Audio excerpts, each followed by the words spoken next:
Hai Sobat Sehat semuanya, saya Dr. Hendra Handoko. Di channel ini kita akan bahas berbagai masalah seputar kesehatan. Kali ini kita akan bahas mengenai kolesterol. Ini adalah kondisi yang silent ya, nggak ada tanda gejalanya, dan dikaitkan dengan berbagai penyakit di jantung sama stroke, yang merupakan pembunuh utama, penyebab kematian utama di seluruh dunia. Menurut WHO, kolesterol itu adalah suatu substansi lemak yang dihasilkan oleh hati atau liver kita. Kolesterol ini memiliki fungsi penting di dalam tubuh kita, seperti misalnya untuk pembuatan hormon, sama untuk pencernaan makanan. Normalnya, kita bisa menghasilkan sendiri semua kolesterol yang dibutuhkan oleh tubuh kita. Jadi kita nggak perlu tuh mendapatkan kolesterol dari sumber-sumber di luar tubuh. Semua kolesterol yang ada dalam makanan yang kita konsumsi itu ekstra tambahan. Kita nggak butuh sebenarnya. Kolesterol itu diukurnya dalam satuan miligram per desiliter. Biasanya yang diperiksa itu adalah LDL, HDL, trigliserid, sama total kolesterol. Sobat sehat lihat ya, kolesterol itu jadinya ada macam-macam. LDL atau low density lipoprotein itu dikenal juga sebagai kolesterol jahat. Karena kalau kadar LDR-nya dalam darah itu tinggi, nanti terjadi penumpukan plak di arteri kita. Dan ini meningkatkan resiko terjadinya penyakit jantung atau stroke, atau dua-duanya. Di sisi lain, HDL atau high density lipoprotein itu dikenal sebagai kolesterol baik karena bisa mencegah si LDL supaya nggak nempel di dinding arteri dan mengurangi pembentukan plak. Jadi, kalau kadar HDL-nya ini tinggi justru bisa menurunkan resiko penyakit jantung dan stroke. Trigliserid itu sejenis lemak di dalam darah yang digunakan sebagai energi oleh tubuh. Kombinasi dari tingginya trigliserid dengan HDL yang rendah atau LDL yang tinggi, itu bisa meningkatkan risiko kita terkena serangan jantung atau stroke. Kalau total kolesterol itu adalah total dari yang saya sebutkan tadi itu ya. Nah, total kolesterol ini adalah angka yang biasanya kita dapat kalau kita melakukan tes darah sederhana yang dijucuk di ujung jari. Kalau yang angka-angka lainnya itu nggak bisa didapat dengan tes sederhana ini. Kita harus kirim darahnya ke lab. Seseorang dianggap memiliki kolesterol tinggi kalau kadar total kolesterolnya itu melebihi 200 mg per desiliter. Istilah medis buat kondisi ini adalah hiperlipidemia, di mana hiper artinya tinggi, sedangkan lipid artinya lemak. Istilah medis lainnya untuk kondisi ini adalah dislipidemia, yang merujuk ke kondisi di mana kolesterolnya itu tidak normal, meskipun kadarnya nggak tinggi. Contohnya itu kalau misalnya ada partikel kolesterol yang sangat-sangat meradang atau jumlahnya nggak tinggi tapi komposisi antara HDL sama LDL-nya itu nggak normal. Kadar kolesterol dalam darah yang tinggi itu akan menyebabkan terjadinya penumpukan plak, pembentukan plak di dinding-dinding arteri. Buat sobat saya tahu aja nih ya, yang dimaksud arteri itu adalah pembuluh darah yang membawa darah keluar dari jantung, sedangkan yang membawa darah menuju jantung itu disebut vena. Penumpukan plak di arteri kita itu menyempitkan pembuluh darah, jadi semakin sulit untuk dilalui darah, dan bahkan bisa sampai benar-benar tersumbat pembuluh darahnya. Yang ini bisa mengakibatkan nyeri dada, yang kita sebut angina, itu angin duduk ya bahasa Indonesianya, terus serangan jantung atau disebut juga myocard infarct, terus aritmia, yang artinya irama jantung yang tidak normal, terus gagal jantung, sama stroke. Oke, menurut definisinya, stroke itu adalah kondisi di mana sel-sel otak kita itu mengalami kematian karena nggak dapat darah. Orang yang arterinya itu menyempit memiliki resiko yang lebih tinggi mengalami stroke. Ya, karena kalau pembuluhnya sempit, ya gampang kesumbat kan dibandingkan kalau yang pembuluhnya gede. Otak dan jantung kita itu membutuhkan suplai darah yang terus-menerus, nggak boleh stop. Ini sangat penting untuk keberlangsungan hidup kita. Kalau otak sama jantung kita ini mengalami kekurangan darah, itu efeknya sangat bahaya, bahkan bisa mengancam nyawa. Jadi kita harus mempertahankan, menjaga kadar kolesterol kita itu tetap sehat levelnya untuk mencegah terjadinya hiperlipidemia. Kalau kita punya hiperlipidemia, kolesterol tinggi, kita harus melakukan segala sesuatu untuk menurunkan kadarnya. Ada beberapa hal berbeda yang bisa menyebabkan hiperlipidemia. Antara lain pertama itu genetik atau keturunan. Kita dapat gen yang menyebabkan kadar kolesterol dalam darah kita itu nggak sehat. Nah, ini adalah kondisi yang tidak bisa kita ubah. Itu memang sudah bawaan lahir dari sononya. Untungnya, sebagian besar penyebab dari hiperlipidemia itu bisa diubah, nggak seperti ini. Nah, contohnya itu yang berikut-berikutnya ya. Yang kedua itu adalah pola makan yang tidak sehat, yang banyak mengandung lemak jenuh atau trans. Lemak jenuh itu adalah jenis lemak yang jenuh oleh hidrogen. Jadi lemak ini biasanya bentuknya itu padat di suhu ruangan. Sebagian besar lemak jenuh itu asalnya dari makanan yang berasal dari hewan. Contohnya itu daging sapi, daging domba, babi, terus butter, cheese, keju ya, dan macam-macam. Nah, sedangkan kalau trans itu sejenis lemak yang tidak jenuh yang mengandung molekul asam lemak trans. Trans fat ini ada juga secara alamiah, tapi kebanyakan yang kita konsumsi itu hasil produksi pabrikan yang dihasilkan dengan jalan menghidrogenisasi lemak tidak jenuh, supaya nggak gampang tengik ya, dan supaya bentuknya itu padat di suhu ruangan, jadi tidak cair kan. Kalau lemak tidak jenuh itu umumnya berbentuk cair di suhu ruangan ya. Nah, trans fat itu sering ditemukan di mentega, donat, biskuit, goreng-gorengan, dan ya sejenisnya lah yang berminyak berlemak begitu ya. Terus yang nomor 3 itu adalah gaya hidup bermalas-malasan. Nomor 4 itu asap rokok, vape, dan alkohol. Terus yang kelima itu adalah stres emosional. Dan yang keenam itu beberapa kondisi medis ya, contohnya obesitas, kencing manis, tekanan darah tinggi, polycystic ovarian syndrome, terus sleep apnea, infeksi HIV sama hipotiroid sama macam-macam deh, banyak sebenarnya. Terus tuh ada beberapa obat tertentu, contohnya seperti beta blocker, obat diuretik, terus pil KB, steroid, sama obat antiretroviral untuk HIV ya, macam-macam lagi deh. Nah, beberapa orang yang memiliki masalah genetik yang menyebabkan kadar kolesterol dalam darahnya itu sangat tinggi, mereka tuh mungkin memiliki santoma atau arkus kornea. Tapi tanda-tanda ini nggak dapat diandalkan, karena sebagian besar orang yang mengalami kadar kolesterol darah yang tinggi, itu nggak ada tanda gejalanya sama sekali, dan baru muncul nanti kalau udah telat.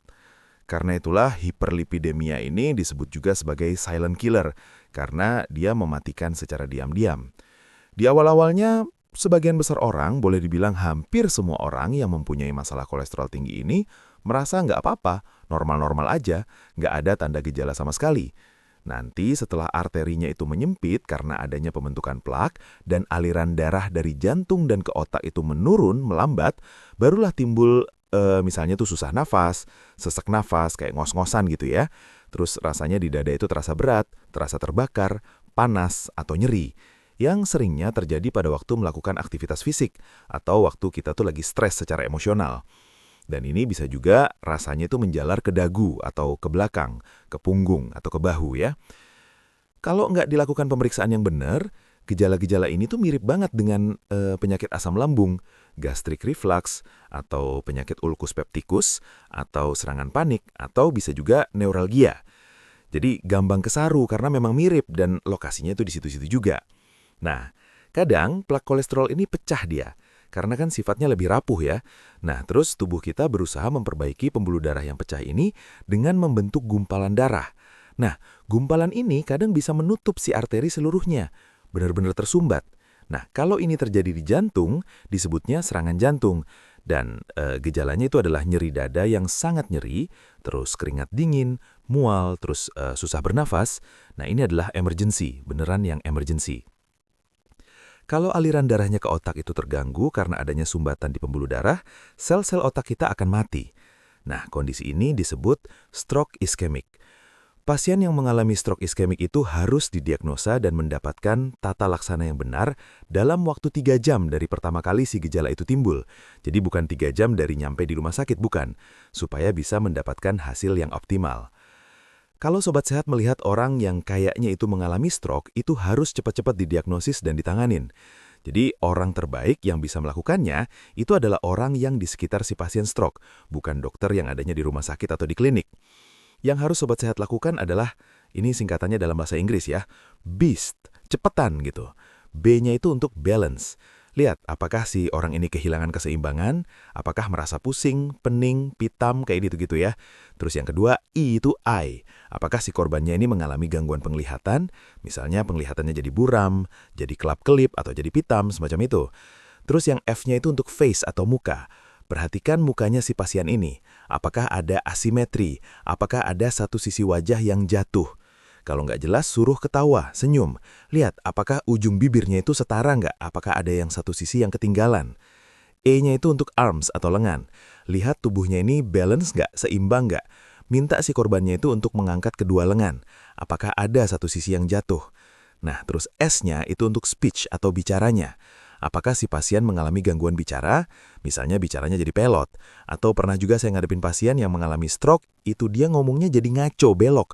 Kata-katanya tuh campur aduk, itu bisa. Dan T itu untuk time, untuk waktu. Kalau kita melihat ada orang yang menunjukkan berbagai gejala seperti stroke ini, langsung cepat cari bantuan dengan segera. Jangan ditunda-tunda lagi. Kalau di Indonesia, Sobat Sehat telepon 112 atau 119. Tapi kalau di luar negeri bisa telepon 911, 99, atau ya macam-macam lah tergantung lagi ada di mana. Jadi, dimanapun Sobat Sehat berada, cari tahu nomor emergency ini berapa dan ingetin. Jadi kalau perlu, udah tahu yang harus dihubungin nomor berapa. Jangan membawa pasien ke rumah sakit, jangan pergi ke rumah sakit sendiri, karena ini bisa menghambat si pasien mendapatkan penata laksanaan. Jadi stroke ini sangat time sensitif. Setiap menit, setiap detik itu sangat berharga. Semakin lama tertunda penata laksanaannya, semakin banyak sel-sel otak yang mati, semakin buruk hasil pengobatannya. Jadi yang namanya pengobatan stroke itu harus dilakukan sesegera mungkin, sedini mungkin. Kalau kita panggil ambulans, kan itu lebih cepat ya datangnya daripada kita yang nyetir sendiri. Karena kan kita nggak ada tinut-tinutnya. Nah, dengan ambulans datang, itu penata laksanaan sudah bisa dilakukan bahkan sebelum si pasien nyampe di rumah sakit. Berikutnya kita akan bicarakan tentang diagnosisnya, terus cara alamiah untuk menurunkan kadar kolesterol tanpa obat, sama obat-obatan yang bisa dipakai, sama komplikasinya kalau kondisi ini nggak ditanganin, kalau didiemin gitu aja. Kalau Sobat Sehat suka dengan informasi semacam ini, mohon like video saya dan subscribe di channel ini, supaya Sobat Sehat bisa terus mendapatkan info-info semacam ini ya. Untuk mendiagnosis kolesterol, selain melakukan pemeriksaan fisik dan mendapatkan riwayat penyakit di dalam keluarga dan riwayat penyakit orang itu sendiri ya, tentunya dokter juga akan meminta dilakukannya pemeriksaan panel lipid itu. LDL di mana levelnya idealnya itu kurang dari 100 mg per desiliter.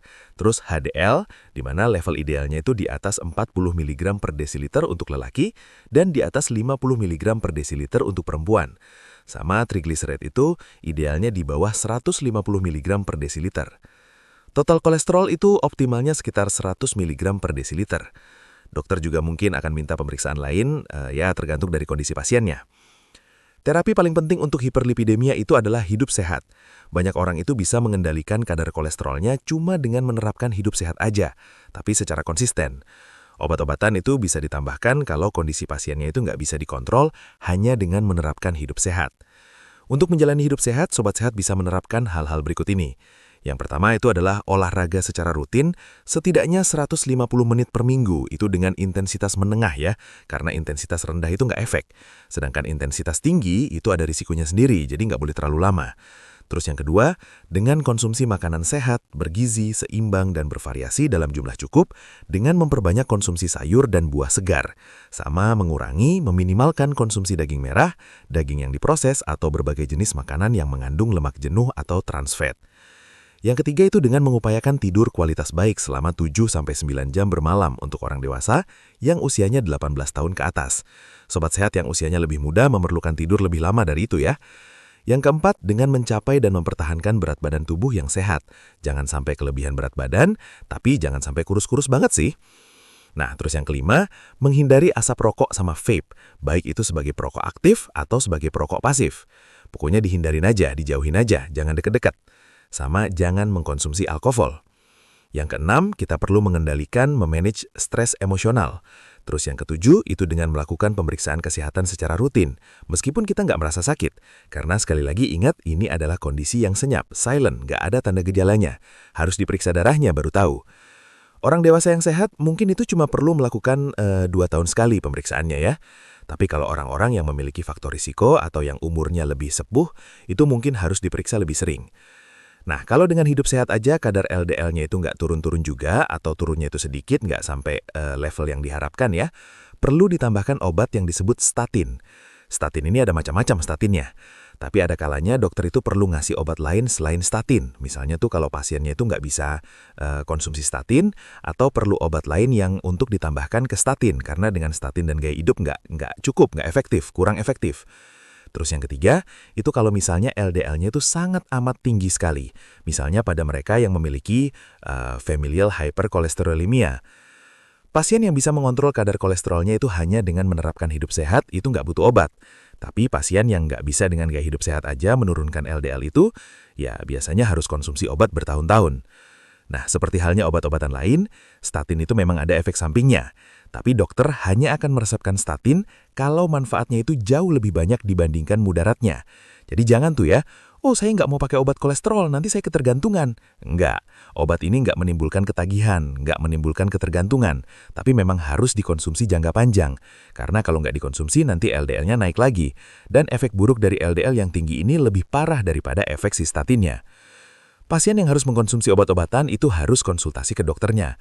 Kalau misalnya nggak cocok sama obatnya, ada efek sampingnya atau gimana, jangan dihentikan sendiri. Hasilnya juga perlu kontrol rutin ke dokter untuk memonitor kadar kolesterolnya, untuk tahu apakah ini bisa nggak ya dengan gaya hidup sehat aja, atau apakah perlu ditambah dengan obat-obatan.